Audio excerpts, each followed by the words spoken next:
Everyone, आपका फिर से मेरे YouTube चैनल में स्वागत है। अगर अभी तक आपने मेरे चैनल को सब्सक्राइब नहीं किया तो प्लीज़ मेरे चैनल को सब्सक्राइब और स्टोरी को लास्ट तक ज़रूर देखना। अच्छी लगे तो इसे लाइक करना मत भूलना। तो ऐसा है कि हम जब भी छोटे होते थे तो हम छुट्टियों में कहीं ना कहीं घूमने जाते थे, चाहे वो गर्मियों की छुट्टियां हो, चाहे वो हमें स्कूल से वैसे कुछ दिनों के लिए छुट्टियां मिले या कुछ भी।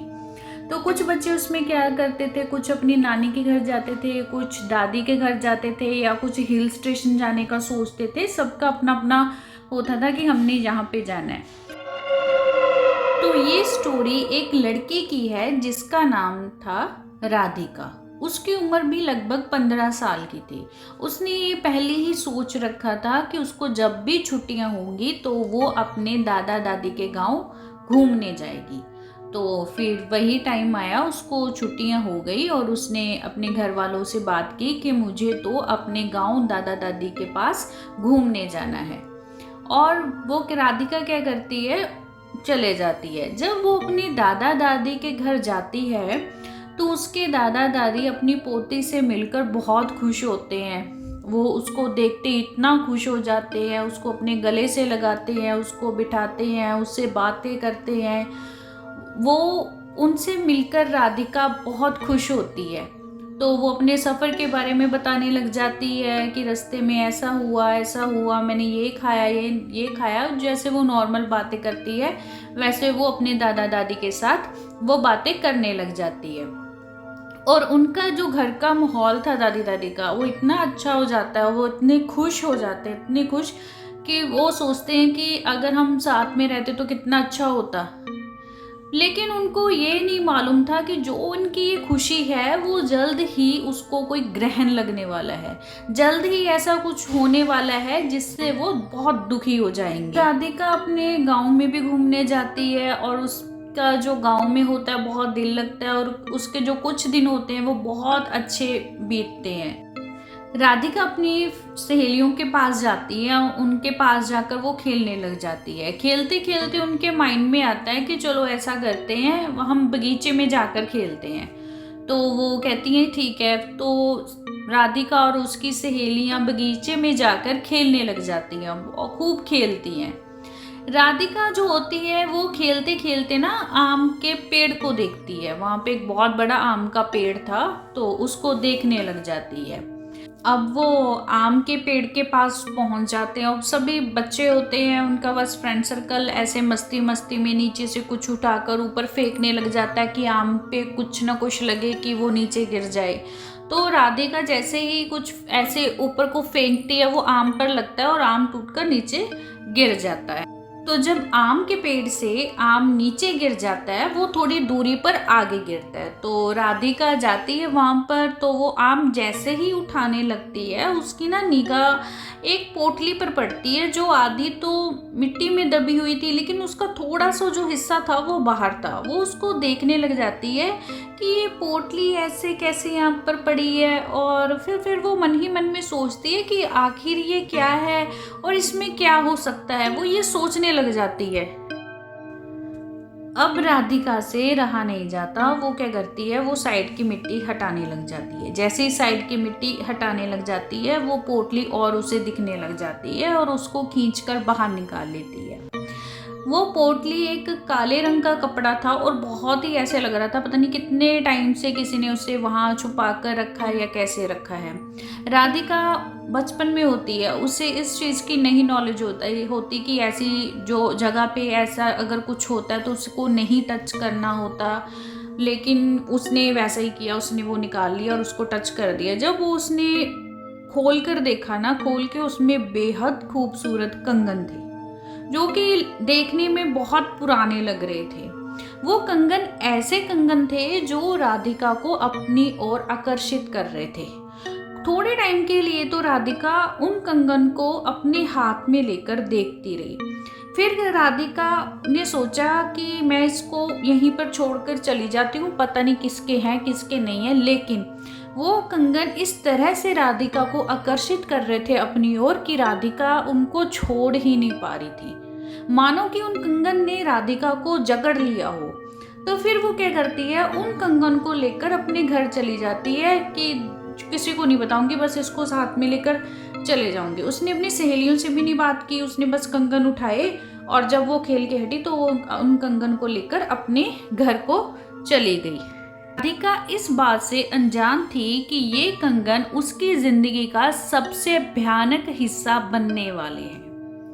तो पहले राधिका घर आती है, उन कंगन को कहीं ना कहीं छुपा लेती है कि मैं किसी को नहीं बताऊंगी, लेकिन उसके मन में फिर आता है कि नहीं, ये मुझे किसी न किसी को तो बताने चाहिए।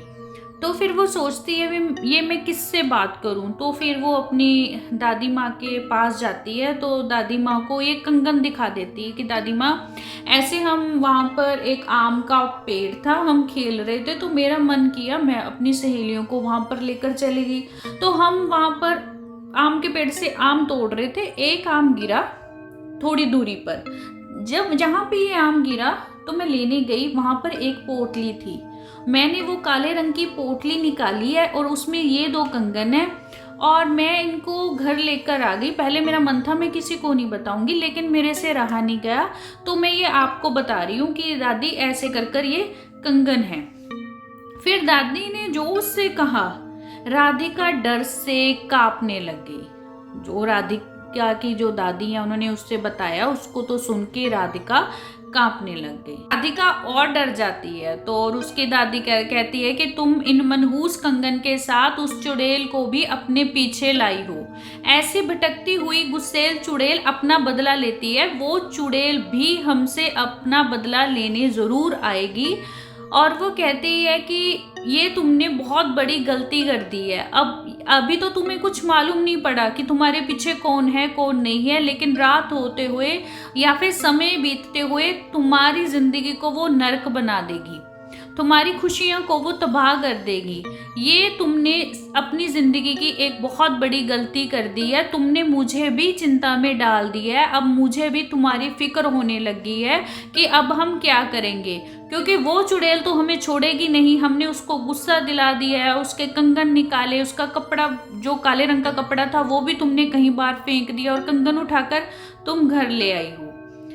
तो राधिका इस बात से बहुत ही डरती है, बहुत ही ज़्यादा डरने लग जाती है। उसे यकीन नहीं होता कि ऐसा भी कुछ हो सकता है कि सच में लोग ऐसे आत्माओं को बांधकर ज़मीन में गाड़ देते हैं। तो फिर वो एक उसके मन में आता है कि नहीं, शायद ऐसा नहीं होता है। ऐसे वो करते करते रात हो जाती है, तो फिर वो अपने कमरे में जाकर सो जाती है। उसी रात को जिस दिन राधिका ने वो कंगन निकाले थे, सेम डे वही रात को करीब 1 बजे उसके कमरे की लाइट जलने बुझने लगती है। के कमरे की लाइट अब और तेजी से जलने बुझने लगती है। तभी इसी के बीच राधिका की आंख खुलती है और वो देखती है कि कमरे में अंधेरा ही अंधेरा है, जो लाइट थी वो जल नहीं रही थी। इतने में ही राधिका को प्यास लगती है। वे सोचती है कि चलो उठकर टेबल पर ही पानी रखा है, वहां से मैं पी लेती हूँ। राधिका अपने बेड से उठकर टेबल की ओर जाती है और वहां रखे पानी को पीने लगती है। लेकिन पानी पीने के बाद तभी वो देखती है कि टेबल के पीछे कोने में कोई औरत बैठी है, जिसका चेहरा बहुत ज्यादा भयानक है और उसकी लाल आंखें हैं जो सिर्फ राधिका की ओर एकटक देखी जा रही है। उसका ध्यान सिर्फ राधिका की ओर था बस। राधिका उसे देखते ही इतना डर गई कि वो जोर जोर से चिल्लाई। जोर जोर से चिल्लाने के बाद वो भागी जाती है अपनी दादी के पास। जब वो अपनी दादी के कमरे में पहुंचती है तो वो देखती है कि वहाँ पर उसकी दादी तो है नहीं है, तो वो और भी घबरा जाती है और घबराते हुए दादी के कमरे से बाहर भागती है। आगे जाकर देखती है कि उसके जो दादी होते हैं वो ज़मीन पर बेहोश पड़े हैं। वो चिल्लाती है दादी दादी दादी, लेकिन वो बेहोश है, उनको कोई सुध-बुध नहीं थी। इसके बाद वो अपने दादाजी को ढूंढना स्टार्ट कर देती है और चिल्लाती है कि दादाजी हमें बचा लो, ये मेरे कोई रूम में कोई लेडी बैठी है जो सिर्फ मेरी ओर ही देखी जा रही है और उसका जो चेहरा वो बहुत ही भयानक है। इसके साथ साथ राधिका के दिमाग में ये बात भी आ गई थी जो उसकी दादी ने बताई थी कि जो कंगन तुम घर लेकर आई हो ना, वो किसी चुड़ैल के कंगन है और तुम चुड़ैल को भी अपने घर ले आई हो। और राधिका इतना पूरे घर में भागती है लेकिन कहीं भी उसको अपने दादाजी नहीं दिखाई देते और वो पूरे घर में घूमते घूमते इतना ज़्यादा डरती है, चिल्लाती है कि वो बेहोश हो जाती है। बेहोश होने के बाद जब राधिका की आंख खुलती है तो वो देखती है उसकी जो दादी माँ और दादाजी हैं वो उसके साथ बैठे हुए हैं। तो फिर राधिका उनको सारी बात बता देती है कि ऐसे मेरे रूम में लाइट नहीं थी तो मैं पानी पीने के लिए उठी। जब मैंने पानी पिया तो मैंने देखा कि एक औरत टेबल के पीछे है जिसके काले कपड़े, भयानक चेहरा और लाल आंखें हैं जो सिर्फ मेरी तरफ ही देख रही है। फिर राधिका डरते डरते बोलती है, दादी माँ प्लीज़ आप अभी चलो, हम अभी चलते हैं, जो ये कंगन पड़े हैं उस पोटली में रखाते हैं, हमारा चुड़ैल से पीछा जो कर रही है वो ख़त्म हो जाएगा। तो उसकी दादी माँ बोलती है कि नहीं, मैं या तुम्हारे दादाजी या हम तुम्हारे साथ जाकर वो कंगन नहीं रख सकते, इसका भी एक समय होगा, जैसे कि तुम्हें रात में जाना होगा लेकिन अकेले। जैसे तुमने अकेले वो कंगन उठाए थे वैसे ही तुम्हें रात में जाकर अकेले वो कंगन उसी पोटली में बांधकर वहां रखने होंगे जहां से तुम उठा कर लेकर आई थी। राधिका बहुत हिम्मत वाली लड़की होती है तो वो कहती है कि ठीक है दादी, मैं ये अकेले कर लूँगी, कि मैं बस ये चाहती हूँ कि वो आपको या मेरे को परेशान ना करे। तो उसकी दादी कहते हैं ठीक है, पर लेकिन याद रखना वो चुड़ैल है और वो तुम्हें इतनी आसानी से वो कंगन वहाँ पे रखने नहीं देगी। तो उसके दादी ने क्या किया, उनके पास एक तवीज़ था जिस पे बहुत जो मंत्र होते हैं उनका प्रयोग किया गया था। तो उन्होंने वो तवीज़ राधिका के हाथ पर बांध दिया। जब वो आम के पेड़ के पास पहुंचने वाली थी तभी उसकी जो फ़ोन की लाइट होती है वो बंद हो जाती है और उसे पीछे से आवाज़ आती है, राधिका राधिका बेटे कहाँ जा रही हो। लेकिन राधिका ध्यान नहीं देती क्योंकि उसको मालूम था कि अगर एक बार चुड़ैल ने उसको कब्जे में कर लिया तो वो उसे मार भी सकती है। तो राधिका हिम्मत करती है, भगवान का नाम लेती है और उस जगह पर पहुंच जाती है। और राधिका इतना ज़्यादा डरी होती है ना कि वो पसीने से पूरी लथपथ हुई होती है। तब वो जब वहाँ पे उस कंगन को गाड़ने लगती है तभी उसको फील होता है कि उसके पीछे कोई खड़ा है, लेकिन वो पीछे मुड़कर नहीं देखती। वो इतना डर जाती है, वो फिर अपने मन में भगवान का नाम लेती है और उन कंगन को उठाकर उसी पोटली में बांधकर वहाँ पे रख देती है जहाँ से उसने उठाए थे। रखने के बाद राधिका पीछे मुड़कर नहीं देखती और इतना तेज भागती है जितना वो भाग सकती है। सीधा वो अपनी दादू दादी के घर जाती है और उनको बता देती है। चुड़ैल से तो राधिका का पीछा छूट गया था, लेकिन राधिका के दिल में इतना ज़्यादा डर बैठ गया था कि वो फिर कभी अपने गांव नहीं आई। उसने अगले दिन ही अपने पेरेंट्स को गांव में बुलाया और उनके साथ वापस चली गई। तो ये थी हमारी आज की स्टोरी जो है थी चुड़ैल का कंगन। ऐसी ही स्टोरीज के लिए आप मेरे साथ बने रहे, मेरे चैनल को सब्सक्राइब करना मत भूलना। अगर स्टोरी अच्छी लगे तो प्लीज़ इसे लाइक करना। धन्यवाद।